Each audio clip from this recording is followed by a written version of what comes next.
Hey everyone, welcome to my studio. Today I am making a pendant that is a special custom order. So I have a small Etsy shop with a few pendants on there, and I had a customer order a pendant and then she lost it. Now she purchased it for a special occasion, her daughter's getting married, and it was a perfect pendant, she said. So I am going to make one almost exactly like the other one. It is going to be impossible to make it exactly like the other one, but I will throw a picture up of what I am trying to accomplish. So basically I have got the lime green, I have a tealy blue green, I have blue, and then I have cobalt blue, and mixed in between, I'm going to have some mirror. So before I mix up any of my Apoxie Sculpt for the base, I'm going to cut some slivers of this so that those are ready. Then I'll mix up the epoxy and stick it in there, and then I'll move the pieces in. The hardest part was finding this color. I don't think it's exact, but it was as close as I could find. So these are all Italian smalti, and the closest I could find to that tealy blue that's in the existing pendant that was lost is this Mexican smalti. So that's what I'm going to be using.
On this bouquet of little apricot roses, so I'm going to finish it up.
This week on the St. John Mosaic, I want to finish putting the feathers all the way down to here, which is going to be where I cut it off for the middle piece.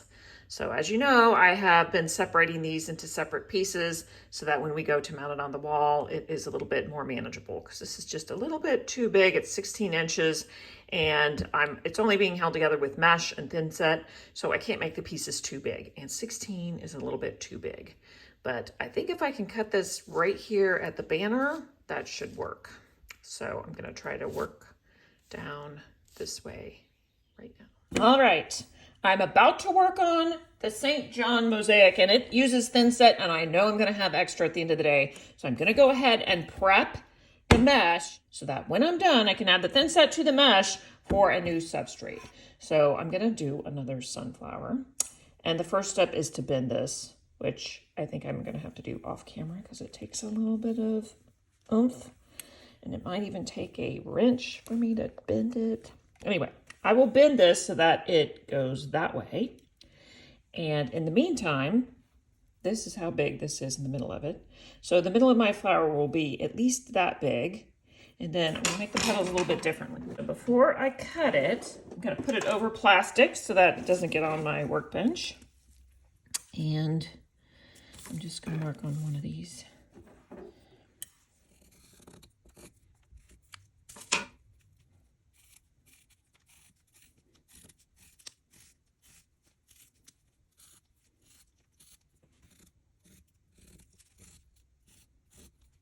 And I'm going to add some petals between, like this.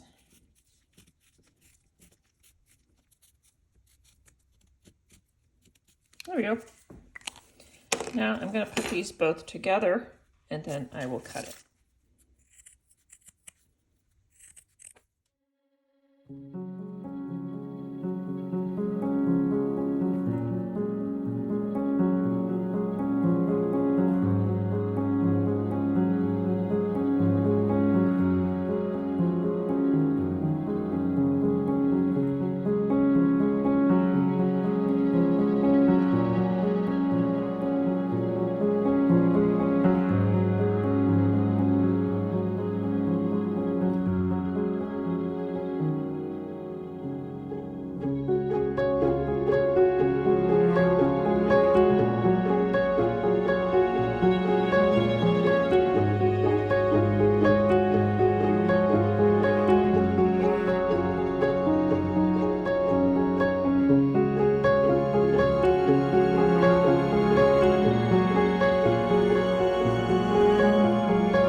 Bit I did yesterday. It's pretty thin and flimsy. And here's the part, here's the other side of it. So what I'm going to do is I want the face of this to be flat. So I'm actually going to flip it and coat this. And then when that sets up, I will put it on there and put more thinset in the middle of it. That's it.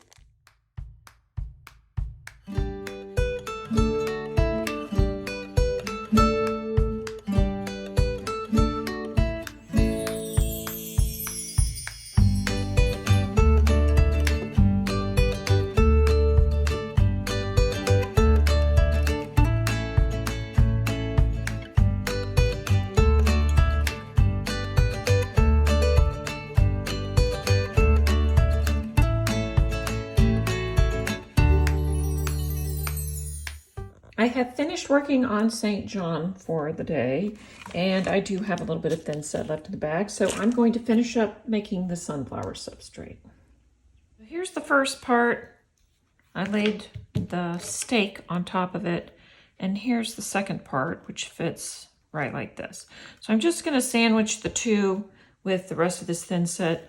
They're a little bit, I thought they were flat, but they're a little bit, this one's a little bit curved and that one's a little bit curved this way. So when I make that sandwich, I'm going to have to squish it down a little. That's it.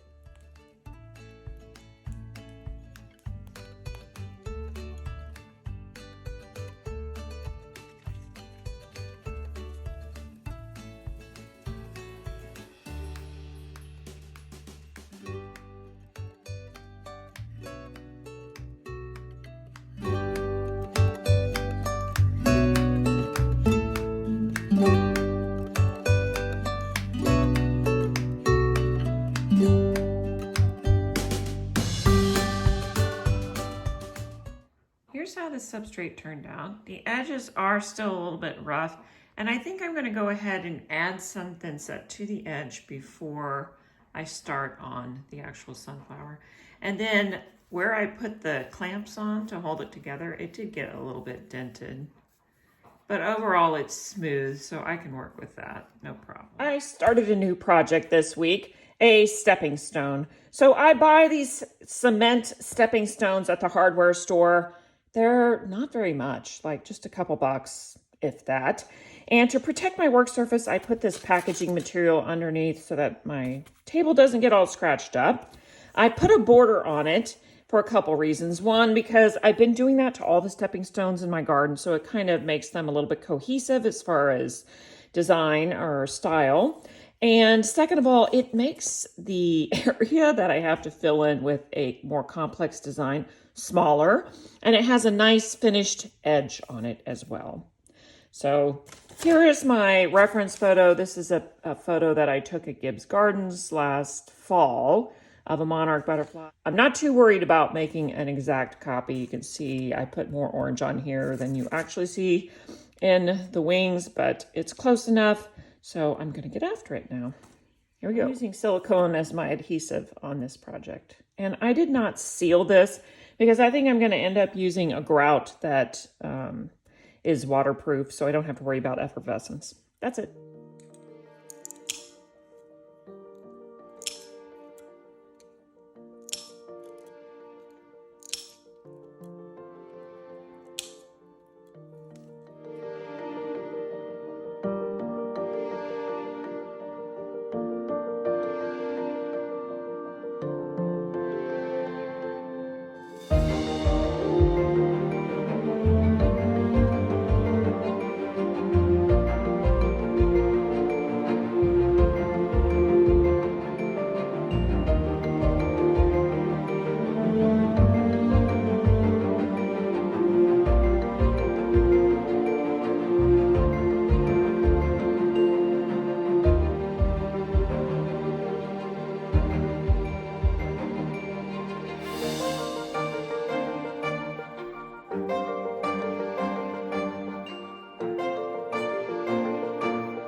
Reference photo, the monarch is orange and the zinnia is orange, so that could be too much orange for me. So I'll probably make the flower a different color, yellow or pink or something.